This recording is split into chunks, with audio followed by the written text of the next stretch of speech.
Hello friends, welcome back to my YouTube channel. आज हम बात करेंगे एक सेल ऑर्गेनेल के बारे में जिसका नाम है स्पेरोसोम्स। आज हम जानेंगे कि स्पेरोसोम्स की संरचना कैसी होती है, इनके कार्यों के बारे में जानेंगे और इनकी संरचना के बारे में जानेंगे तथा अन्य महत्वपूर्ण तथ्यों को भी ध्यान देंगे जो हमारी परीक्षा की दृष्टि से इम्पोर्टेंट हैं। तो चलिए इस सेशन की शुरुआत करते हैं।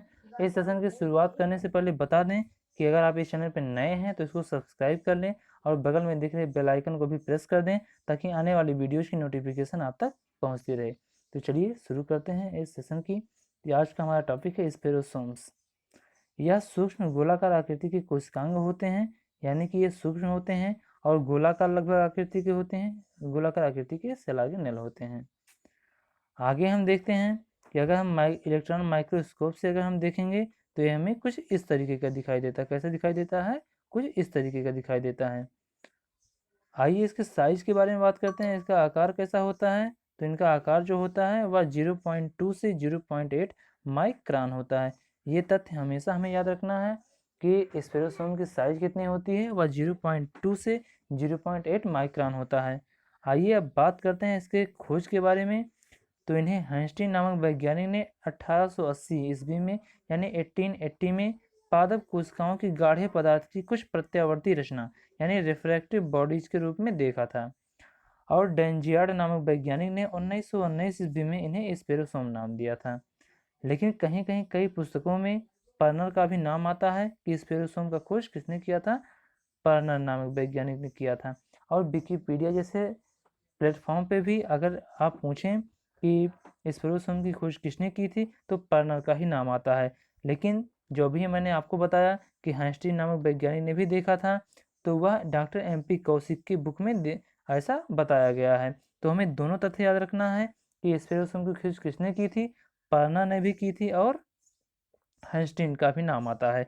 तो हमें दोनों याद रखना है। अगर किसी परीक्षा में पूछा जाता है कि स्पेरोसोम की खोज किसने की थी और ऑप्शन में है हर्स्टीन, तो हर्स्टीन लगाना है, टिक करना है हमें। अगर पर्नर का नाम आता है तो पर्नर लगाना है। लेकिन ऐसा कभी नहीं होगा कि दोनों ऑप्शन एक साथ आ जाएं, यानी कि पर्नर और हर्स्टीन दोनों एक साथ नहीं आएंगे, किसी एक का ही नाम होगा और उस पर हमें टिक करना रहेगा। आगे हम बात करते हैं इनकी संरचना के बारे में। तो यह एक परत वाली झिल्ली यानी सिंगल लेयर्ड मेम्ब्रेन के बने होते हैं। इनके निर्माण के बारे में बात करते हैं तो यह संभवतः इनका निर्माण एंडोप्लाज्मिक रेटिकुलम एवं गाल्जी काय के छोटे छोटे भाग के टूटने से होता है, जो बाद में बहुत छोटी थैलियों के रूप में विकसित हो जाते हैं। यानी इनका निर्माण किससे होता है? तो हमें क्या बताना है? एंडोप्लाज्मिक रेटिकुलम से और गाल्जी काय के टूटने से, छोटे छोटे टूटने से इनका निर्माण होता है और ये थैलियों जैसी संरचनाएं होती हैं। आगे हम बात करते हैं कि इनमें क्या क्या पाया जाता है। तो इनमें 98% फैट पाया जाता है और 2% प्रोटीन पाया जाता है, यानी कि इसमें 98% वसा पाया जाता है और 2% प्रोटीन पाया जाता है। इनमें कुछ एंजाइम भी पाए जाते हैं जो कि हाइड्रोलिटिक एंजाइम होते हैं, जैसा कि हमने देखा था पिछली वीडियो में कि लाइसोसोम में भी कुछ हाइड्रोलिटिक एंजाइम पाए जा रहे थे। उसी प्रकार से इसमें भी कुछ एंजाइम पाए जाते हैं। इनमें एंजाइम कौन कौन से पाए जाते हैं? तो देखिए, ये हाइड्रोलेज एंजाइम पाया जाता है, प्रोटीएज, राइबोन्यूक्लिएज, फास्फेटेज और एस्टरेज नामक एंजाइम पाए जाते हैं।